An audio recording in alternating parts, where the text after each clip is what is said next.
ଆପଣ ତ ବୃତ୍ତିରେ ଜଣେ ଶିକ୍ଷୟତ୍ରୀ ପ୍ରଧାନ ଶିକ୍ଷୟତ୍ରୀରୁ ଅବସର ଗ୍ରହଣ କରିଛନ୍ତି।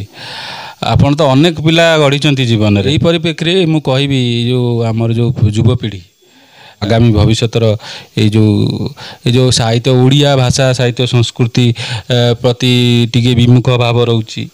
ଏଇ ଯେଉଁ ଆମେ ଟିକେ ପୂର୍ବରୁ କହିଲେ ପିତାମାତାଙ୍କ ପ୍ରତି ଟିକେ ଅବହେଳା ପ୍ରଦର୍ଶନ କଲା ଭଳିଆ ମନେ ହେଉଛି। ଏହିସବୁ ଦୃଷ୍ଟିକୁ ଆଖି ଆଗରେ ରଖିକି ଆପଣ କ'ଣ ବାର୍ତ୍ତା ଦେବେ ଆଗାମୀ ଭବିଷ୍ୟତର ଏ ଯେଉଁ ପିଢ଼ିମାନେ ଆସୁଛନ୍ତି ସେମାନଙ୍କୁ କ'ଣ ବାର୍ତ୍ତା ଦେବେ? ମୁଁ ଏତିକି କହିବି, ପିଲାମାନେ ଆମେ ଯାହା ହେବାର କଥା ହେଇସାରିଛେ।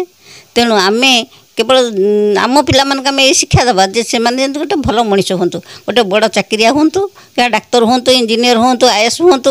ୟା ଅପେକ୍ଷା ଜଣେ ଭଲ ମଣିଷ ହୁଅନ୍ତୁ। ଜଣେ କୃଷକଟି ହେଉ ପଛକେ ମଣିଷରେ ତା'ର ମହାନତା ରହିବା ଦରକାର। ସେ ଗୋଟେ ଭଲ ମଣିଷ ହେଇଥିବା ଦରକାର। ମୁଁ ଏଇ କଥା ପିଲାମାନଙ୍କୁ କହିବି। ଏଇ କଥା ପିଲାମାନଙ୍କୁ ଶିକ୍ଷା ଦିଅନ୍ତୁ ସମସ୍ତେ।